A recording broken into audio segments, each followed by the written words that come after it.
I'm Rocco, and you're watching or perhaps listening to The Loom. The Loom is a show or a podcast, or call it whatever you want, but it's my effort to try and showcase this modality that I've developed about using tarot as a means to deepen an inner conversation with our own forms of sense making, which is logical and reasonable, and understanding the sense making and the rules of the world. And I don't mean this is what you should or shouldn't do. I mean rules or laws like thermodynamics or gravity. There's facts about the world that if we're mindful of them, our journey through life becomes different. We don't suffer or lament inevitabilities. We find ways to make peace with them and to work with them.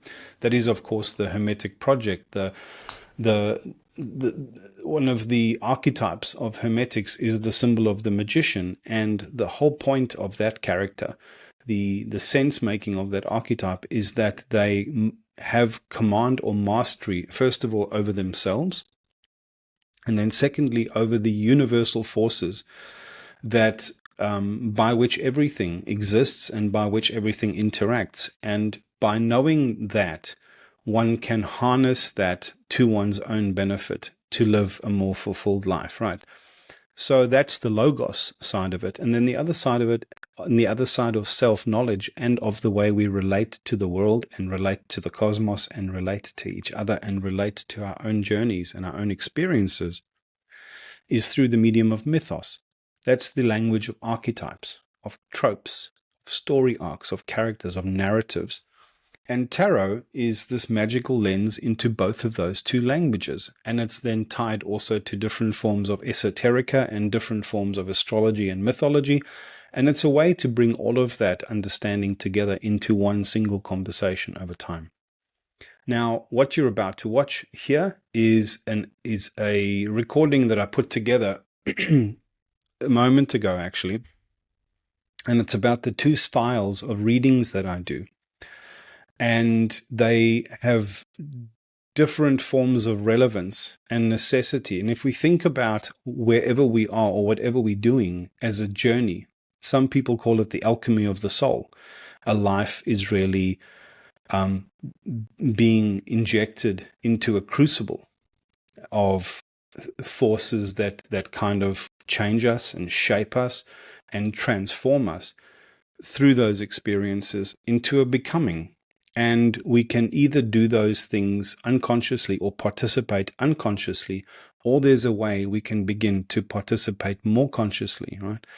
To orient ourselves to the nature of our journeys, the nature of ourselves, where we are in these different parts of our journeys, how we take bearings from what's going on in us and around us, and then also how we see that our life is made up of these cycles, right? And these cycles could be a day, they could be a week, they could be a fortnight, they could be a lunar cycle, they could be a whole year. And also long arcs of our life, cycles like childhood and adolescence, and then young adulthood, and then marriage and parenthood, and cycles of careers and things like that. And in those cycles, there's always this opportunity. There's always this opportunity for us to examine those cycles and to find some way of distilling wisdom from those experiences, especially from the difficult experiences, right? And to do that in a way that gives us more internal coherence and more opportunities to both integrate that wisdom, or to inspect that wisdom, to distill that wisdom, then to integrate that wisdom, and then to apply that integrated wisdom so we can have further incremental opportunities in our lives to steer this alchemy of the soul towards a direction that is going to lead us to more fulfillment and more meaning over a lifetime. That's the game here.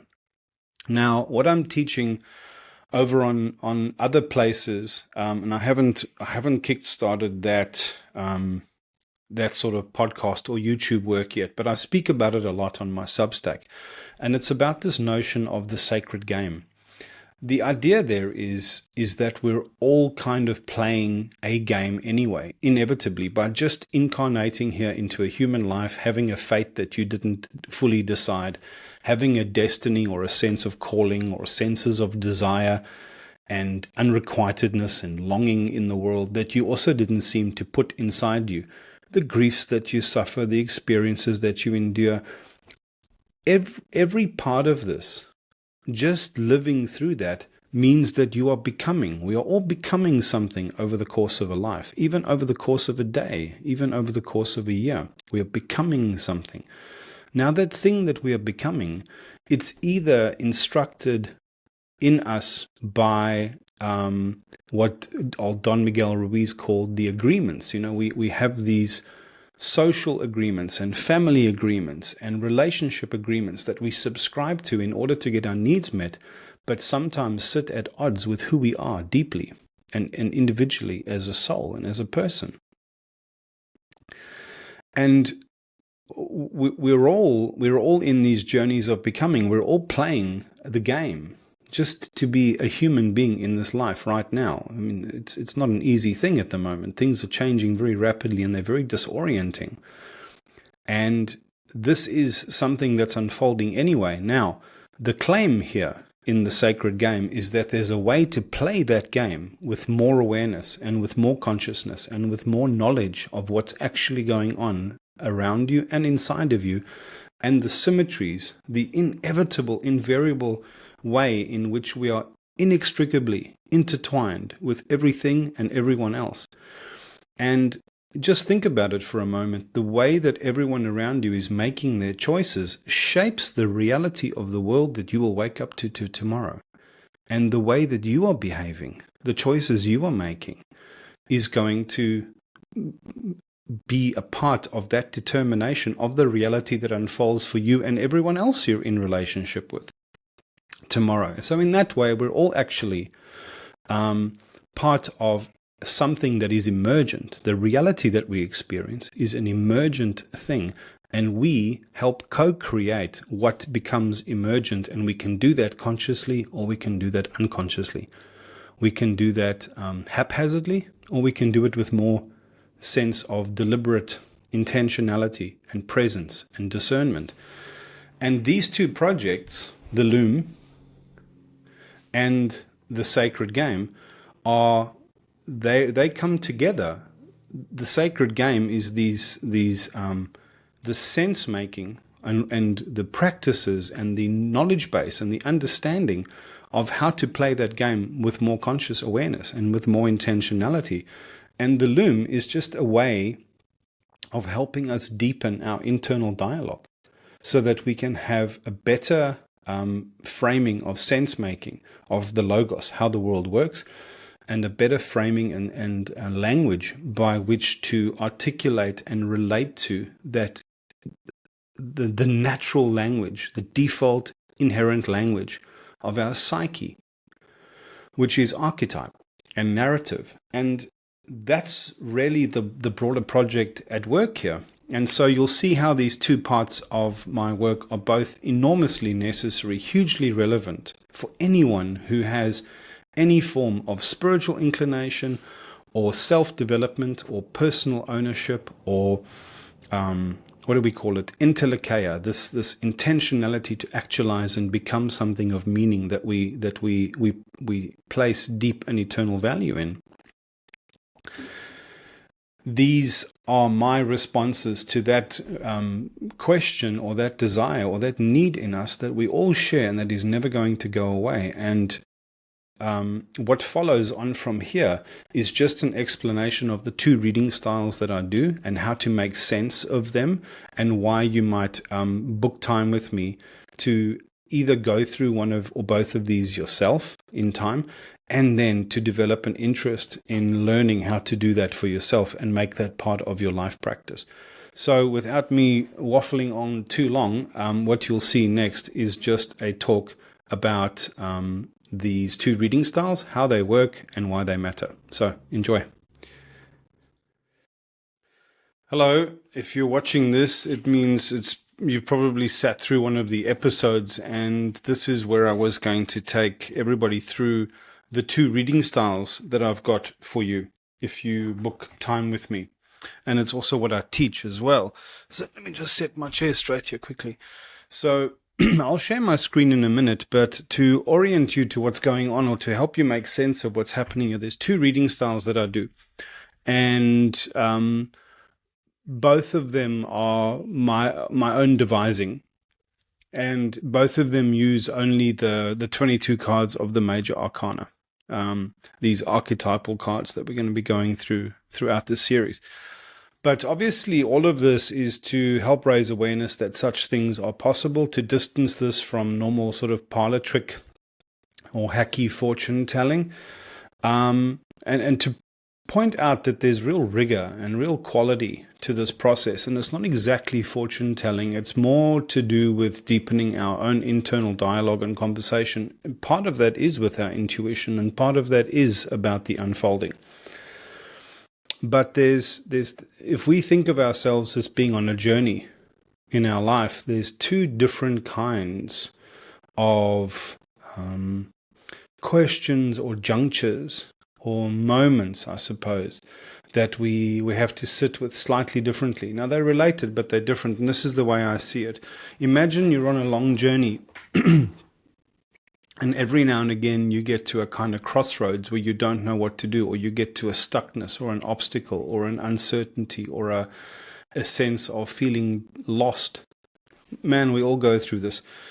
After all of the soul searching and wisdom distillation that I've done in my life, and all of the actualization and the teaching and all the rest of it, I still encounter these moments. I absolutely do.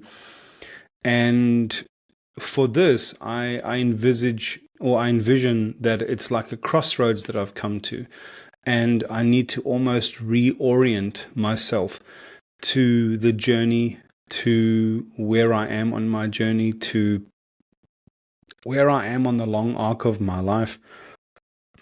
I have to orient to the moment. I have to orient to the cycles and seasons. I have to orient myself almost in this one place, the only place actually that I can take a sense making from, which is my own anguish, my own experience, my own unrequited desires. So stuckness becomes such an invitation. Sometimes just not knowing how to go forward in our lives becomes such an invitation. And this is the modality of the loom that I was talking about. Now I've got a screen that I can share with you momentarily, if I can bring up the right one. I always need to swap this around, hide that, and share my screen very quickly. Come on. There it is. So you should see what I see now. And this is the modality of the loom, and I put a little picture here, the helm of a ship, but it's also the Dharma chakra. And this is to intimate this notion of navigation, of orientation, of steering in our lives. And it also looks like the 8 points of a compass, right?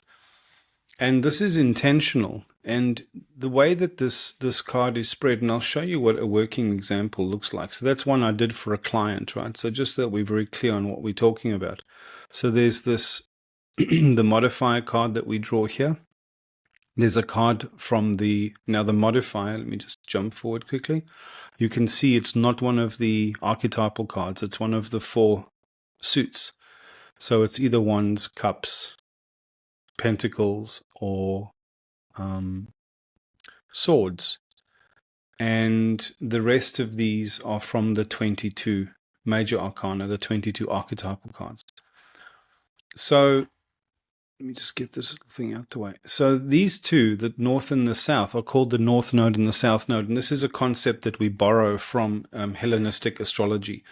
And one of the sort of sub-areas of interest of Hellenistic astrology, the idea behind all of astrology is that we arrive in this life and we're cast onto the sort of board of life with a rota, with a fate and a destiny. Now, we don't have to overthink fate and destiny, and we don't have to assume that these things mean anything too abstract or spiritual. Fate just means everything about the world, the way it is when you arrive, the time, the era, the geography, the geology, the set of the family, the world around you, just the way it is, that you cannot change. Let's call that our fate. And destiny is this little bit of wriggle room that we have left, and specifically how we are called or beckoned towards a form of becoming, or a form of arrival, or a form of destination that we are being called to. And the destination isn't fixed as in there's only one path to walk. It's fixed as in it's a star in the sky that's calling you forward, but all you can do is walk towards it from where you are, from the fate that you inhabit. And in that sense, there's this concept in astrology called North Node and the South Node. And this is the North Node, here's the South Node. The North Node is that which draws you towards it, that which is aligned with your true heart's calling, your sense of destination, your sense of destiny, your sense of becoming. And this is not always necessarily something that's static through every moment of your life, but when you look back over a time, you can see there was a sameness in the way that it pulled you forward. And the South Node then is that which you come from or come out of, or that which is receding in your life, that which is integrated and already part of you. So if you think of this as like a tree, the tree is growing towards its form of becoming, reaching up towards the sun and towards the sky, but it does so by being anchored below the surface in a way that's somewhat hidden but necessarily present and true, because the tree could not manifest leaves and fruit and flowers, etc., if it wasn't anchored deeply and nourished through a lineage of life from where it came. So when we draw this Loom reading, what we're doing is we're getting two of these cards, and I might show you the example because this is a reading I did for a client. Here is a card that was drawn in the North Node, and here is a card that was drawn in the South Node. And when we don't just explore the meaning of the card arbitrarily, we're exploring the meaning of the card in relation to this place of the North Node, and we're saying, this is telling us something of that which is drawing us on, or how we face that invitation, or how we face that commitment, or how we what we're leaning towards. And the South Node, we are interpreting this card in relation to this idea of a karmic or dharmic South Node. That is the place we are coming from, that which is already integrated inside of us, which is somehow receding from focus, not because it's not real or not true, but because it's behind us. It's no longer a key decision that we have to make. It's something that we perhaps have to recognize and feel anchored by. And the idea of this now is it creates a tension. That's why I've drawn these little spiky points over here, to show that the idea of this reading is, as with life, is that life is emergent, reality is emergent. How you step through today, how you face today, how you set yourself up with practices or preparations or efforts today has a bearing on the day that you will experience tomorrow. The train tracks that you lay today become the journey, the shape of the journey that you experience tomorrow.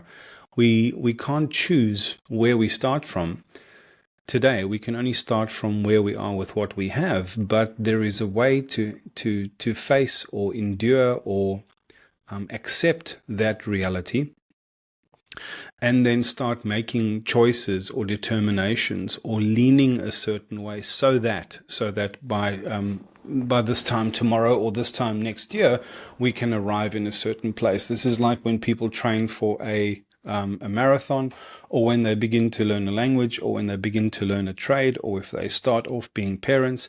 You don't start off with the accomplishment, you can start off with the intention, and the trick here is you don't get the garden you want from one afternoon of digging, but then you also don't get the garden that you want without that one afternoon of digging, because it's all then incremental. And what we're saying here with fate and destiny is that the way that you inhabit your fate and the way that you're mindful of where you are in that tension, there is a discernment and an intentionality and a presence that can be applied so that there can be a more skillful steering towards or leaning towards the direction or the intentionality that you're trying to realize in your life. So when we do a reading like this, we're saying, so obviously the draw is random and these cards come up in some sort of order. So we've got the Hermit here in the North Node, and the Hermit happens to represent transcendence. And ironically, the World card happens to represent culmination or the emergence of something. In other words, the ending of an old way of being and the emergence of a new beginning. And what the reading says, the implication of this orientation reading, is that we are creating a kind of crux or a compass, that if we stretch our consciousness, our awareness, the way we're inhabiting our life between these two tension points, that something can emerge from the center of that cross. And the other 2 points are the voice of Logos and the voice of Mythos, which if you look back to earlier videos, you'll understand what the context is. But I don't know in those earlier videos that I actually explained well why we use the North Node and the South Node, and the fact that these things are not just cute or arbitrary, that it's actually an implication that we're orienting ourselves to our current moment in our journey. These moments of crossroads, these moments of stuckness, where we need to figure out, where am I lost? In which part of my journey? How do I find the road again? Or if there's many choices in front of us, which way do I turn?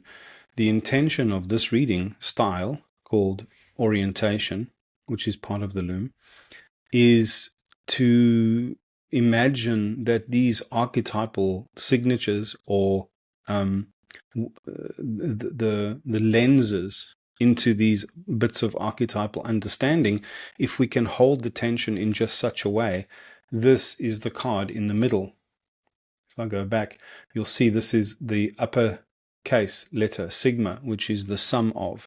It's saying that if I can hold the tension between the voice of Logos and the voice of Mythos on this axis, and if I can hold the tension between my North Node leaning towards and my South Node, what I'm integrating, then this is what may emerge. And the modifier card is just adding like a tonality or a signature or a twist or a little accent onto this reading so that I can read more deeply into it. So this is the style of reading that we talk about when we reach these crossroads of our life. So it's a 5-card draw, a 6-card draw. 5 cards are from the major arcana. One of them is from one of the four suits. And sitting with this reading helps us deepen that internal dialogue and our intuition, perhaps, about what is the nature of our fate, what is the nature of our destiny or calling, yeah, and what is this voice of Logos, the fact, the truth of the universe that we need to be mindful of, that helps us deepen that conversation. And what is the narrative context, the voice of Mythos? What is the story, the trope? What kind of archetypal character can we identify, or what are the symptoms of that archetypal character that we can reflect on? And then if we can hold the tension of that frame, that's a Hermetic principle, the holding of a frame. That's what a magician does. He's holding a frame. And in that frame that he holds, there's a certain tension of opposites that has to exist. The tension of opposites between North Node and South Node. In other words, where we're heading towards in our soul's journey, in our soul's alchemy, and what we're integrating inside of us, anchoring to or coming from. And then the other tension that we hold is the tension between the voice of Logos, the ordering principles, the sense making, the law, archetypally speaking, of the world, and then the sense of narrative by which we can step through and navigate that, or orient ourselves to that story arc. Now, that's the one style of reading called orientation. And I'll just show you one more time. It's represented by this Dharma chakra, which also looks like the helm of a ship. And it's supposed to look that way. It's deliberate that it has dual meanings. And this means these moments like a captain's log where you're feeling a little bit lost at sea and you need to get your bearings from the stars, from the north node and from the south node. And then you need to take counsel from these two different voices inside of ourselves that we have access to. And by that, we orient ourselves to the moment and to our journeys and where we want to go from here. That's the point of this style of reading. Now, the next style is called stepping through. Now, before you get too overwhelmed with what's on the screen, this comes from a practice that I learned in corporate. It's called agile. And agile is a methodology of breaking your life up, a project up, into increments, like let's call it 2-week increments or month-long increments or 3-month-long seasonal increments. Now, we do something like this at the end of a year. We have a thing called a New Year's resolution. We don't do it well because we don't know how to do it well. But the idea is we're supposed to reflect back and examine this last arc of our life in order to distill wisdom and understanding from it so that we can take those lessons learned, distill the wisdom from the experience, and invest that into how we're going to proceed in the next leg of our journey. So this is not like arriving at a crossroads. This is like arriving at the end of a leg of a journey, or at the end of one journey. And then before you embark on the next part or the next adventure, you kind of want to take stock of where you've been and what you can distill from that experience. So the kind of questions you ask yourself are, what should I stop doing? What should I keep doing? If I had my time again, what would I keep doing? What would I stop doing? And what would I start doing? And I want to ask these not just at one level. So one of the styles of reading is we just ask those 3 questions, with a couple of additional cards that we draw. But if we want to get really deep, we need to admit that our lives are not just one thing. There's our personal development, this self-leadership that we're trying to manage. So there's something to do with self. Then there's our personal lives that we share with other people, or we understand better in the context of a container or a relationship or our home. This includes our finances, how we take our holidays, how we structure and order our habits around the house. And then the third project front of our life. So we've got self, we've got relationship or container, and the third one is our work, our profession, our career, our vocation in this world, our calling. And there is obviously then a way to ask those same 3 questions. What would I, if I had my time again, now at the end of this, at the end of a year, at the end of a journey, at the end of like a transformation arc? Many people are going through like formal and informal initiations at the moment, these awakenings or arrivals. And they go through these things with like a lot of stress and journaling and inner reflections, and it's very hard actually to distill a sense making out of all of that, because even that ending of a journey can be quite disorienting because we don't have help. We don't have cultural frameworks by which to make sense of these things, And we don't know the wisdom of actually stopping and saying, well, how far am I looking back? Let's call it the last couple of years. Because for me, I'm going through something like that. I feel like I've reached the end of a difficult moment, and I'm going through a kind of psychological existential hell in a way, mostly because there's so much there, and it's not the kind of thing that we have social or traditional conventions on how to honor, how to process, and how to make the most out of. And the worst thing we can do is just to stumble forward, trying to either keep going something that's already ended, a way of living life that we were inhabiting before, or just scrambling towards the nearest answer that we inherit from someone else. What we really want to be doing is we want to be asking ourselves, what is this period of time that I'm looking back on, right? And there's ways of determining that. And your kind of subconscious emotions and your feelings and what's coming up will give you a sense of what that is. And this is again why I recommend a reading with me, because you can jump on a call with me and I'll help you figure that out. It's my day job, right? But then in that exercise, asking yourself, okay, if I had my time again, Instead of just arbitrarily journaling and processing feelings in a random way, which need to happen as well, how do I distill wisdom from that experience? How do I figure out what I want to take with me, what I want to keep, what I want to honor and celebrate, and what I want to let go of with grace? So I ask myself, what do I want to keep? What do I want to stop? And what do I want to start? And I do that across the levels of myself, my container or my relationships, and then my work and my calling. And then I also ask myself what wins and what griefs I need to process. So if I share my screen here quickly, man, why is this always so damn hard? You'll see this little reading style is called stepping through. So if I go back, this one was orientation. That's the crux. And then this 3x3 grid is asking myself, if I had my time again, what would I keep? What would I stop? What would I start? It also has a modifier card that we apply. So I'll show you an example that I drew for a client. So you will see again, one of the 4 suits is here. I added a little element of air just to help the person who was stepping through this with me understand what the sword meant and how its little accent or modifier could apply to the whole reading. And we asked, what should I keep? What should I stop? What should I start across myself, my container, and my work and calling? And then we also asked the question, I'll just go back with the clean board here quickly. What were the wins, the attainments, the accomplishments, the triumphs that are worth noting here and worth reflecting on?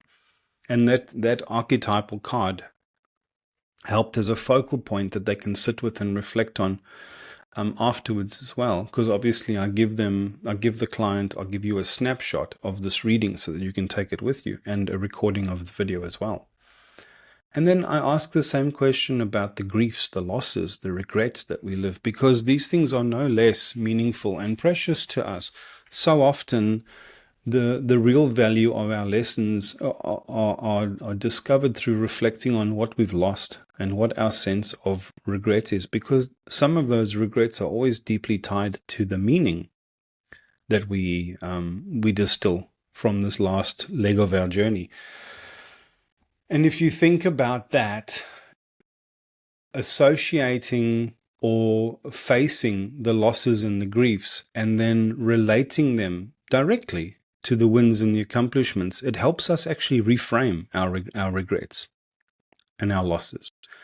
Because we realize, in some sense, by stepping through doesn't just mean like walking through a door.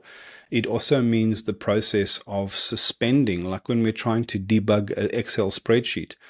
We don't just keep jamming the button and hope that it's going to change. We actually need to stop the runtime process of the spreadsheet or of the program we're writing or of the website that we're debugging. And we've got to step through the behavior one little tiny piece at a time so that we can see what is actually occurring without this the full weight of emotional momentum that we would normally be feeling or experiencing. We have to stop everything, kind of suspend it for a moment, stop time, ask ourselves these delicate questions. And in this stepping through, we get to reframe our griefs and put them in relationship with all the becoming that we achieved. Because in that first column, asking myself, what should I keep? All the things that I should keep, I'm acknowledging that these things have a bearing on the person that I became, or the meaning that my life has yielded or is yielding. These are things that I don't want to give up because they're adding meaning to my life. So then you can see that when we draw this card, it's 1, 2, 3, 9, 10, 11. There's 11 of the major arcana cards, which is half the deck, actually. And then there's the modifier card. And I'll stop sharing now so I can talk to you. So those are the 2 reading styles. And you can hopefully now, by now, see that the sense making in each of them. One of them helps us at these moments of crossroads in our life, these moments of stuckness, of feeling lost. And it's important that we have these moments, actually, because that's how you know you're on your own journey.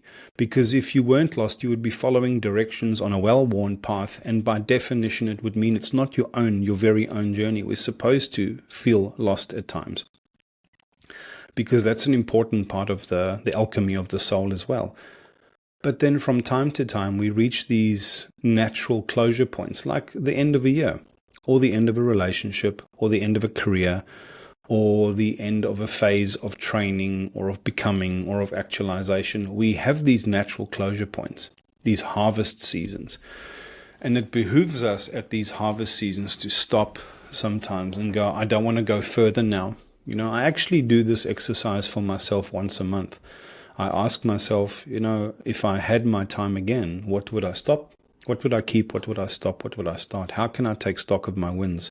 How can I take stock of my griefs? How can I reframe those things so that I can distill wisdom from this past packet of life, this past leg of my journey, so that I can take that distillation and invest it into choices about things that I want to stop and what I want to start. And these inform the way that I'm going to keep agiling my own life forward. And it's not like I do this once and then put it down. This becomes like an important journey adjustment. And if I trace my life back over the last 2 years, I can actually see month on month, this whole thing has been a journey of actualization and becoming that I've been very carefully adjusting and navigating and learning my own craft and calling of self-ownership and self-leadership through this practice.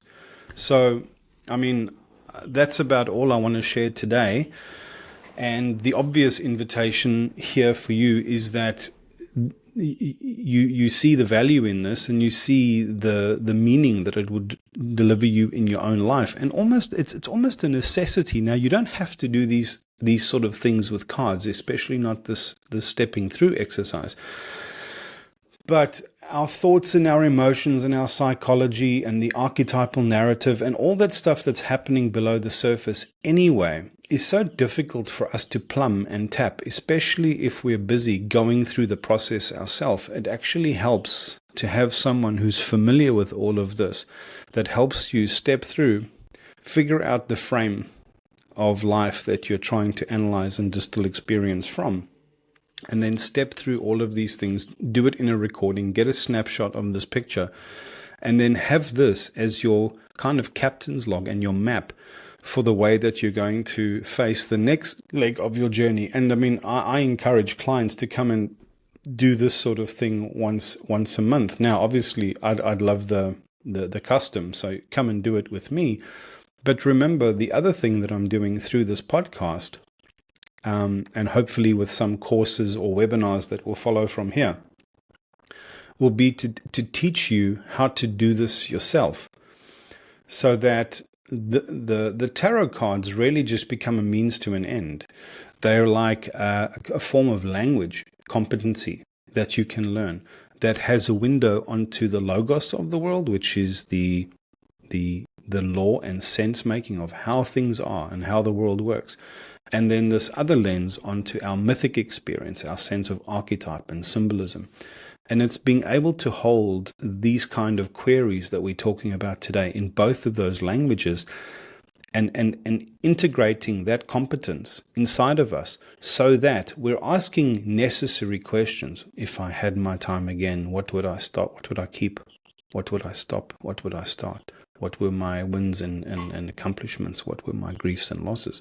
I'm asking these important, relevant questions, and then I'm using tarot, this integrated knowledge and this lens onto both of these two views of the world, the logos and the mythos, and I'm bringing them home inside of me so that I can guide this internal conversation, so that I can deepen that internal conversation, so that I can deepen my inner life, so that I can actually use this this deeper form of inquiry to help steer my life towards this sense of actualization, this sense of entelikeia or telos, the becoming, the the Dharma alignment. You know, we don't really know how to pursue a life of Dharma alignment. Everything that we get taught about in books is all abstract.